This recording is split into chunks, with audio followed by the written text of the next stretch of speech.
Hi everyone, welcome to our tip of the week. In the next few minutes, I'm going to share with you ways to show you have a bona fide relationship so that when you apply for a fiancé visa or a marriage-based green card, your evidence will be enough to get the approval you want.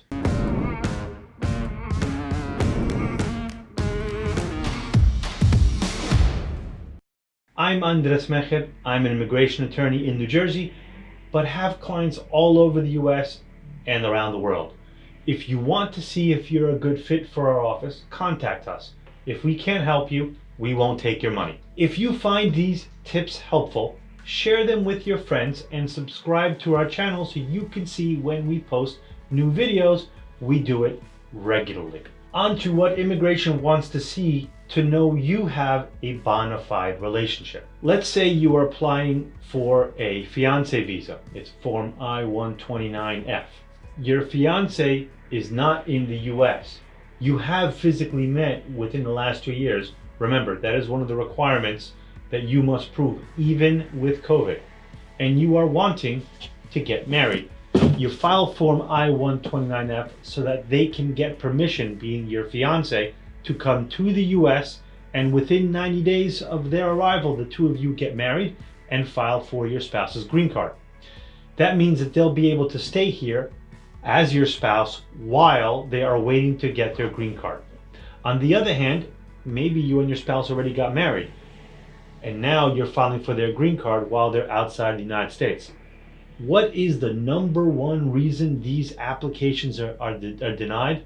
Well, the number one reason that they are denied is because you didn't prove that you had a bona fide relationship with your fiancé or spouse.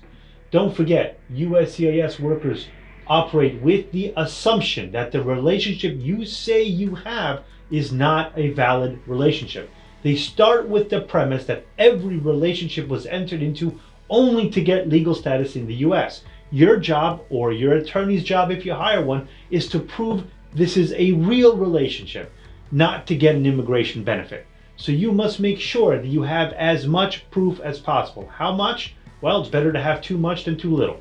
One way to do that is to take lots of photos together. Now, I don't mean 300 photos of one day. I don't think we need 300 photos, but I'd rather have 300 photos from when you guys met until you got engaged or got married, until the day that you filed. Tell your story.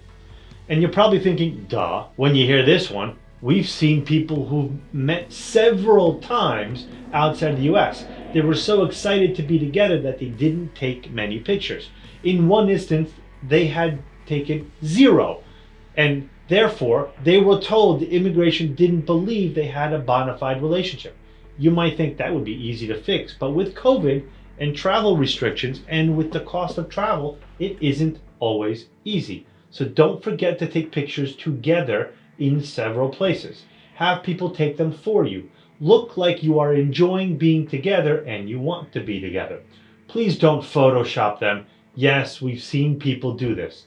USCIS figured it out and they were denied. That's fraud, and it's hard to overcome. Not impossible, but difficult. Keep a record of all your interactions. Do you have Zoom or WhatsApp conversations? Provide records of those to USCIS. Just make sure you review them, that there isn't anything damaging in those conversations. Phone calls. Share a record of them. When you travel to see each other, keep receipts and notes about what you did, where you did, and how you did it, in addition to just the photos. You should also have people who provide affidavits that know about your relationship. If you are living together, have joint bank account and bills together, and provide copies showing that to USCIS. Even junk mail helps because it has your name and your address. All of that can be proof of a bona fide relationship. If you have any public social media channels, be seen together and talk about each other. Also, if you're married, make sure your profile shows you're married, that it doesn't indicate that you're single.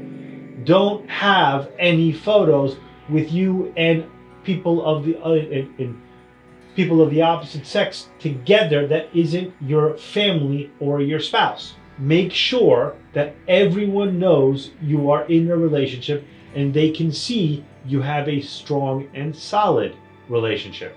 Folks, that is our tip of the week. We hope you enjoyed this video. Thanks for watching. Don't forget, if you'd like to see more of these, let us know what you'd like to know and we will talk more about it. Stay healthy and be well.